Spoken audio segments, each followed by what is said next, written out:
il y a une logique financière qui ensuite ne permet pas de faire tout ce que l'on voudrait faire. Alors, l'un des éléments, c'est qu'on fait disparaître des entités économiques, des industries dans les territoires pour une logique de concentration et pour une logique de meilleurs résultats, de meilleurs rendements. Donc, ça a effectivement un impact sur les territoires. Il sera certainement plus facile de commencer à travailler avec des PME. Ça, c'est certain, parce que les résultats se feront sentir beaucoup plus rapidement. Mais par contre, effectivement, les grandes entreprises pourront en bénéficier aussi. Ce sera beaucoup plus long, beaucoup plus difficile, parce que les circuits sont beaucoup plus nombreux, beaucoup plus importants, beaucoup plus interconnectés dans ces grandes entreprises. Où moi, j'ai passé pendant 20 ans, j'ai passé dans un grand groupe international, donc je sais que ces circuits sont beaucoup plus complexes et ça mettra beaucoup plus de temps à se libérer. Deuxième élément, je pense que les investisseurs dans des PME sont plus facilement sensibles à ce sujet de l'hyperfinanciarisation et au fait qu'on n'est pas là uniquement pour faire de l'argent, que les investisseurs qui s'intéressent aux grandes entreprises sont peut-être un petit peu moins sensibles à ça, plus sensibles aux sirènes de la finance. On l'a vu la semaine dernière à Wall Street avec l'affaire GameStop, par exemple. C'est prendre en charge son destin.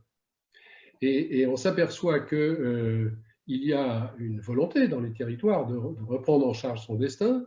Et je me souviens d'une anecdote que je vous conte comme ça, que lorsque j'ai fait les enquêtes sur le terrain pour mon livre sur les territoires, je me suis trouvé dans l'Ouest, à proximité d'une métropole, où il y avait 2 petites villes à proximité de cette métropole.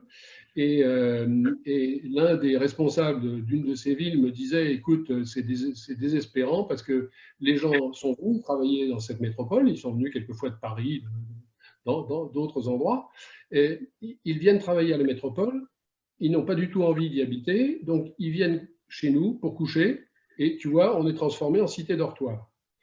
Et l'autre responsable d'une autre petite ville à proximité qui était exactement dans la même situation, même configuration, même distance, etc., me disait, écoute, c'est formidable, c'est quelque chose d'extraordinaire, une opportunité sans précédent. Les gens viennent travailler dans la métropole parce que c'est là qu'il y a le travail, mais ils n'ont pas du tout envie d'y habiter, ils viennent habiter chez nous. Alors là, c'est formidable parce que c'est à nous de savoir les attirer pour vivre sur notre territoire. Et donc, on voit bien que la manière dont les gens réagissent, c'est vraiment une affaire de se prendre en main. C'est-à-dire qu'il y en a un qui avait déjà baissé les bras et l'autre qui, au contraire, prenait ça comme une opportunité, prenait ça à bras-le-corps. Il disait, c'est formidable, je vais pouvoir faire quelque chose. Cet empowerment, c'est aussi ce qui doit se passer dans les entreprises pour que les entreprises acceptent de se libérer du diktat de la financiarisation. J'entendais l'autre jour un économiste sur une chaîne qui disait ben voilà, la financiarisation a gagné, ça y est, c'est fini, la partie est jouée.